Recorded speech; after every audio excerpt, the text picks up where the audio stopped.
In 1988, a British racing team arrived at the Circuit de la Sarthe with a long, low machine carrying a 7-litre V12, and one problem it could not afford. Porsche had owned Le Mans for 7 straight years. The German factory had won every 24 hours of Le Mans from 1981 through 1987. Jaguar, meanwhile, had returned to the race in the 1980s and suffered failure after failure. The Porsche 962s had the experience, the reliability, and the factory resources. Jaguar had speed, but speed alone had already proved useless at Le Mans.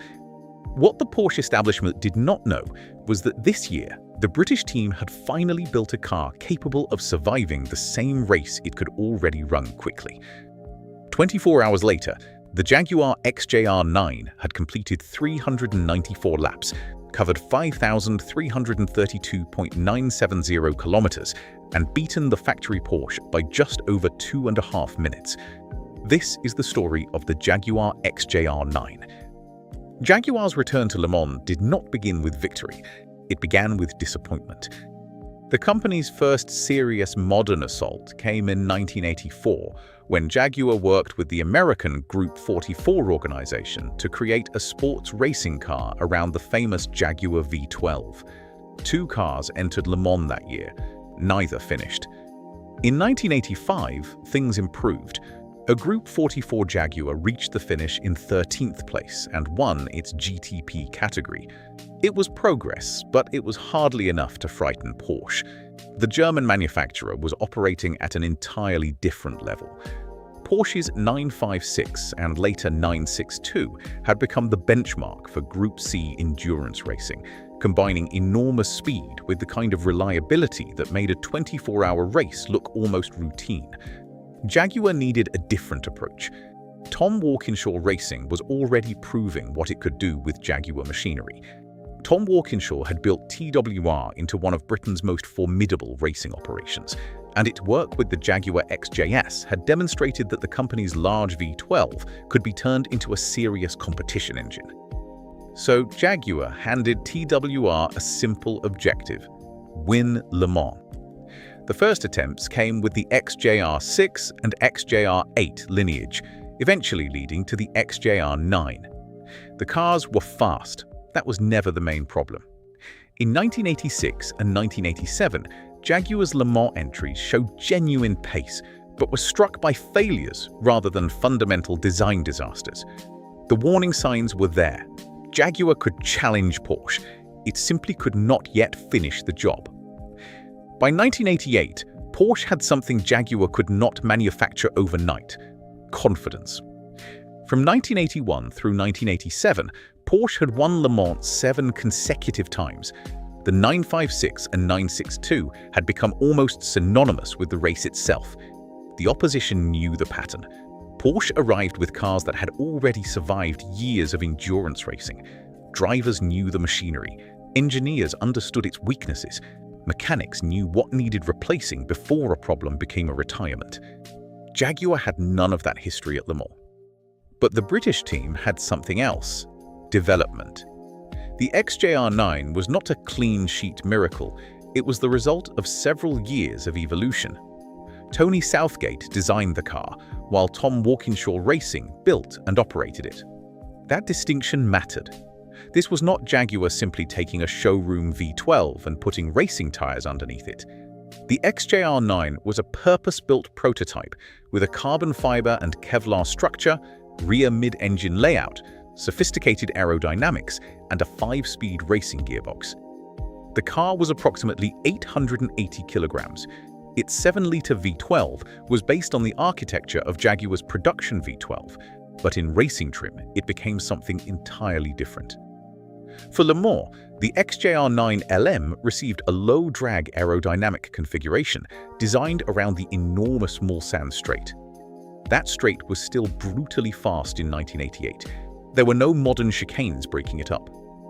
The car needed to generate enough downforce to remain stable while keeping aerodynamic drag low enough to exploit the Jaguar's enormous engine. It was a compromise, and at Le Mans, compromise was survival. The biggest mistake would have been designing the XJR-9 simply to dominate corners.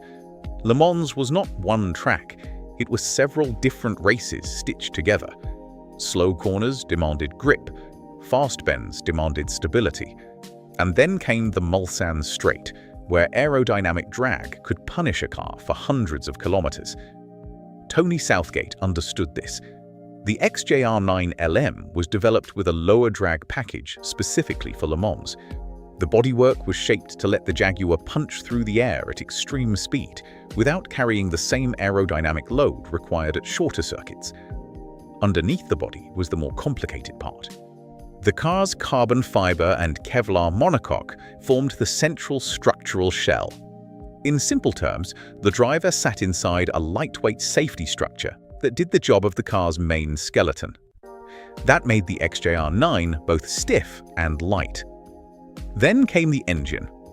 For the World Sports Prototype Championship version, Jaguar used a 7-liter naturally aspirated V12. Jaguar Heritage gives the engine output at around 750 horsepower for the larger 7.0-liter version. 7 liters, 12 cylinders, no turbochargers. The result was a very different weapon from Porsche's smaller, turbocharged flat 6. Porsche could produce astonishing power from a much smaller engine. Jaguar's answer was displacement. Big pistons, 12 cylinders, enormous airflow. It was not crude engineering, but it was brutally straightforward engineering. The difference was character. Porsche's 962 was the product of an exceptionally refined endurance racing philosophy. Jaguar's XJR-9 was a British interpretation of the same problem. Build a very fast machine, then make it survive long enough to prove the speed mattered. The XJR-9 did not arrive in France with a perfect record. That is one of the most important details of the entire story. Chassis 488, the very car that would eventually win Le Mans, had already suffered through a miserable season. At Jerez on March 6th, it retired with gearbox problems. 1 week later, at Jarama, it went out after spinning into a gravel trap after 96 laps.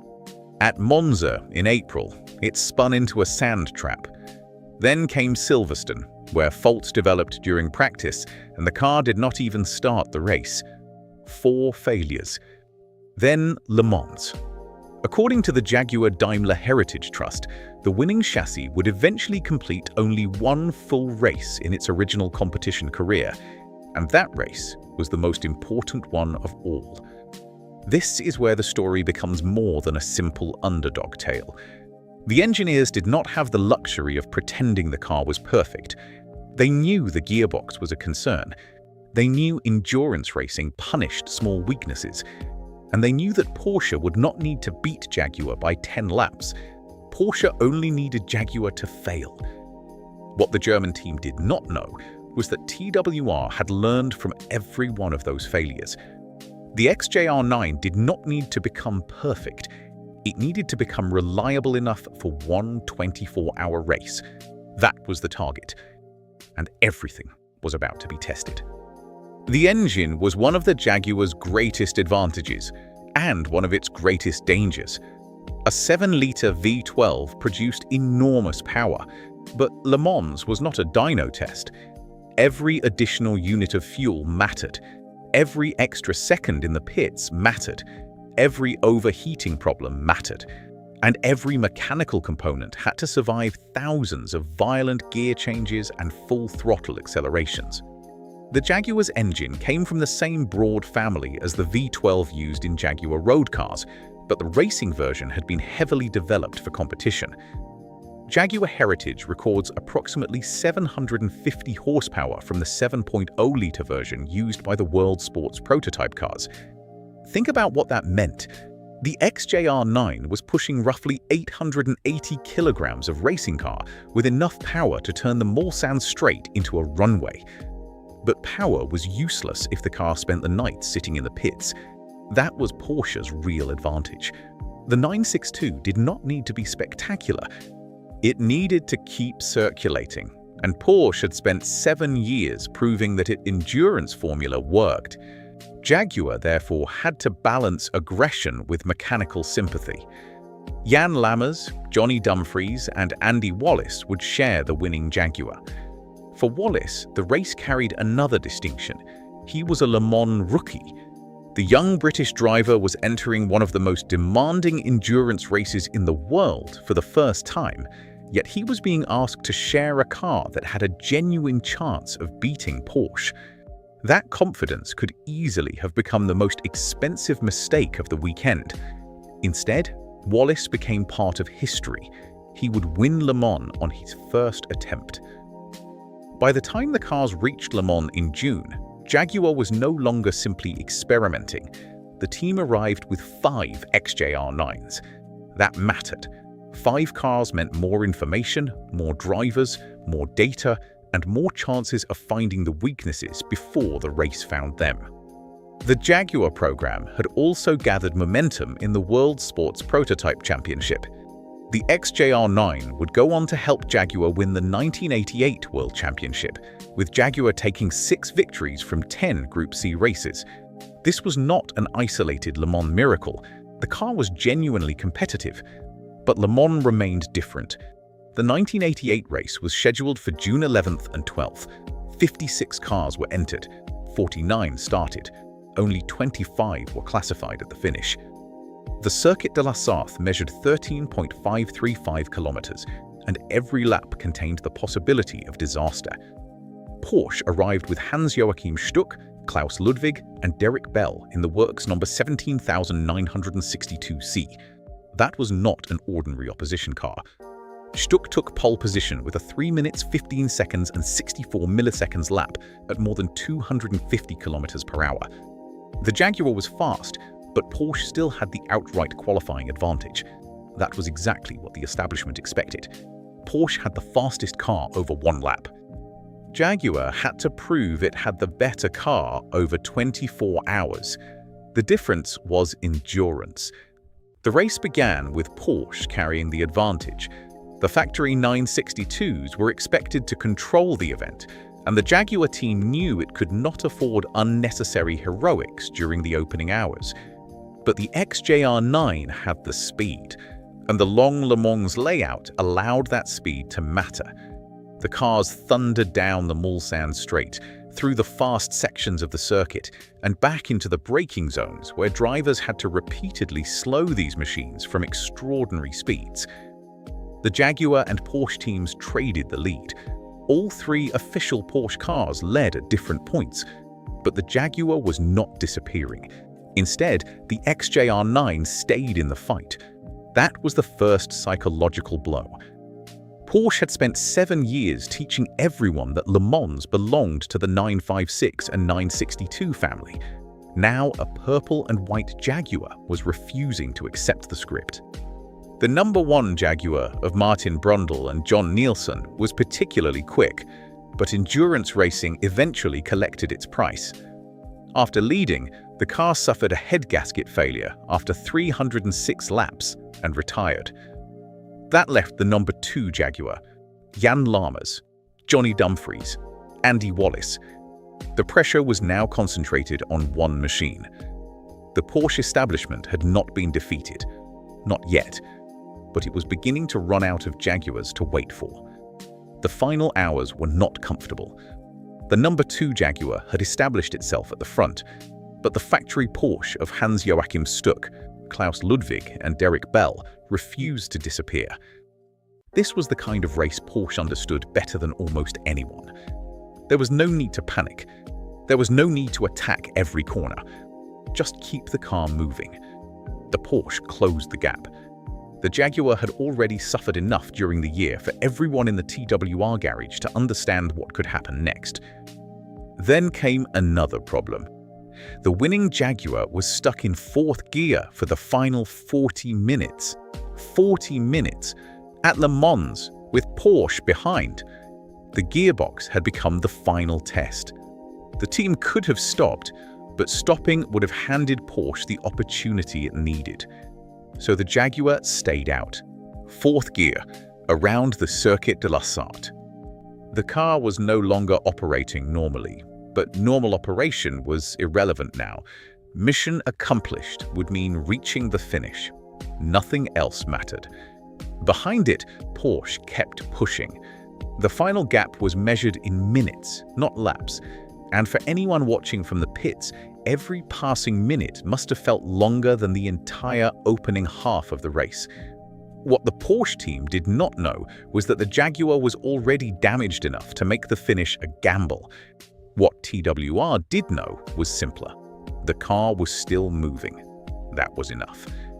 By Sunday morning, the race had become a battle between survival and pursuit. The Jaguar had the lead, Porsche had the experience, and Le Mans had a history of turning apparently secure victories into mechanical wreckage in the final hour. The number 2 Jaguar had been running since Saturday afternoon. Fuel had been consumed, tires had been changed, drivers had rotated through the cockpit. The engine had endured thousands of revolutions. The gearbox had been asked to survive one of the most violent endurance races on Earth. Now it was stuck in 4th gear. For Jan Lammers, Johnny Dumfries, and Andy Wallace, the objective was no longer to drive beautifully, it was to finish. For Porsche, the objective was to close the remaining gap. The German car had completed the same 394 laps that the Jaguar would complete, but the Porsche crossed the line 2 minutes and 36 seconds behind. That is how close the 7-year dynasty came to continuing. 2 minutes and 36 seconds. The Porsche 962 had not been destroyed, it had been beaten. There is an important difference, and that difference made the victory matter even more. At 4 p.m. on June 12, 1988, the Jaguar XJR-9 crossed the finish line at Le Mans. Jan Lammers was at the wheel. Johnny Dumfries and Andy Wallace had helped carry the car through the previous 24 hours. The Jaguar had completed 394 laps. 5,332.970 kilometers, an average speed of 221.765 kilometers per hour. The factory Porsche 962 completed the same 394 laps, but finished 2 minutes and 36 seconds behind. That was the number that mattered. 2 minutes, 36 seconds. 7 years of Porsche victories were over. And the victory was not cleanly scripted. The number 1 Jaguar had retired.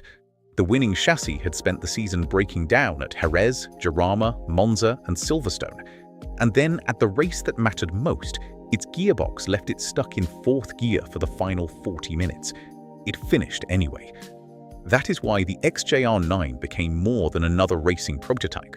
It became the machine that finally proved Jaguar could beat Porsche at its own endurance game. Jaguar had last won Le Mans in 1957. 31 years later, the British manufacturer was back on top. The winning Jaguar was not merely fast, it had survived, and that was the real victory. The race also produced one of the most remarkable statistical achievements in Le Mans history. The winning Jaguar's 5,332.970 kilometer distance was the second longest distance ever covered in the 24 hours at that time, behind the 1971 Porsche 917K's 5,335.313 kilometers.